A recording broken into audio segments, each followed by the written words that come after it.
Have you ever spotted a hedge with signs of disease? It's a common issue, but how you handle it can make all the difference for the plants and for your clients. Also for your business reputation. Stick around because today I'm going to show you how to deal with diseased hedges the right way and protect every property you work on. Let's get started. The first step is communication. As soon as you notice signs of disease on a hedge, let the property owner know.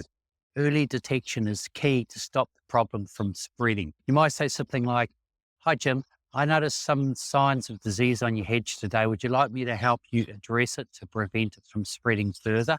Your clients will appreciate the proactive approach and your attention to detail. This next step is critical and is often overlooked. After working on a diseased hedge, always clean and disinfect your tools. Disease can easily transfer from one plant to another if your tools aren't sterilized. At our own home, we noticed the disease on this hedge behind me. After treating it, we made sure to sterilize our hedge trimmers after every use because we didn't want it spreading to the other hedges. Thanks to the extra care that we used, the disease didn't spread and all our other hedges are fine. So a little effort goes a long way. Now I want to tell you about something I saw the other day. There's an industrial park where I walk my dog and I noticed several dead hedges. The issue started small, and it started because someone didn't clean their tools after working on a diseased hedge. Now the disease has spread to 3 neighboring properties and it's a real mess. So don't be that guy. Taking a few minutes to clean your tools after working on a hedge can prevent this type of damage, and it can protect your clients' landscapes.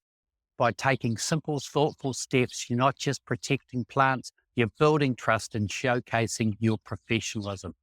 Healthy, beautiful hedges mean happy clients, and happy clients mean more referrals for your business. It's a win-win. If you're looking for more ways to grow your lawn care business and take your skills to the next level, join my free community, the Lawn Business Builders. Learn how to scale your business to 10K a month without hiring staff or spending a ton on ads. The link is below. So check it out and start building a better lawn mowing business today. Have you ever dealt with disease hedges before? Share your tips and experiences in the comments below. I'd love to hear how you handled it. And if you found this video helpful, don't forget to like, subscribe, and hit the bell for more tips on how to grow your lawn care business. Until next time, get out there, mow lawns, have fun, and I'll see you in the next video.